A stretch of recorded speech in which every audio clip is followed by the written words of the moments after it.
এক টুকরো পোশাকে জলকেলিতে দিশা লাস্যময়ী রূপে ধরা অভিনেত্রী। বলিউডের বর্তমান সময়ের জনপ্রিয় অভিনেত্রী দিশা পাটানি।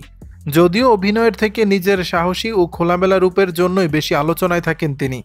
নিজের বোল্ড লুকের ছবি দিয়ে সোশ্যাল মিডিয়ায় বরাবরই পারদ চড়ান দিশা। এবারেও তার ব্যত্যয় ঘটেনি। সম্প্রতি থাইল্যান্ডে ঘুরতে গেছেন এই তারকা। সেখানে গিয়েই উষ্ণতা ছড়ালেন ভক্তদের মাঝে। ইনস্টাগ্রামে বেশ কিছু ছবি প্রকাশ করেছেন দিশা, যেখানে দেখা যাচ্ছে মাঝ সমুদ্রে আলো ছায়ার খেলায় মেতেছেন অভিনেত্রী। কয়েকদিন আগেই ওয়াইন রঙের একটি বিকিনি পরে ছবি দিয়েছিলেন তিনি, তবে এবার হাজির হয়েছেন সাদা বিকিনিতে। এক টুকরো পোশাকেই যেন শরীর ঢাকার চেষ্টা করেছেন অভিনেত্রী। তার সেই খোলামেলা ছবি ভক্তরাও বেশ পছন্দ করেছেন। নানা মন্তব্যে কমেন্ট বক্স ভাসিয়ে দিচ্ছেন। ইনস্টাগ্রামে দিশাকে প্রায় ৬ কোটি মানুষ অনুসরণ করেন। অভিনেত্রীর বিভিন্ন ছবি মুহূর্তগুলোর চিত্র দেখতেই যেন তারা সবসময় মুখিয়ে থাকেন। সম্প্রতি অভিনেতা টাইগার শ্রফের সঙ্গে একবার নাম জড়িয়েছিল দিশার।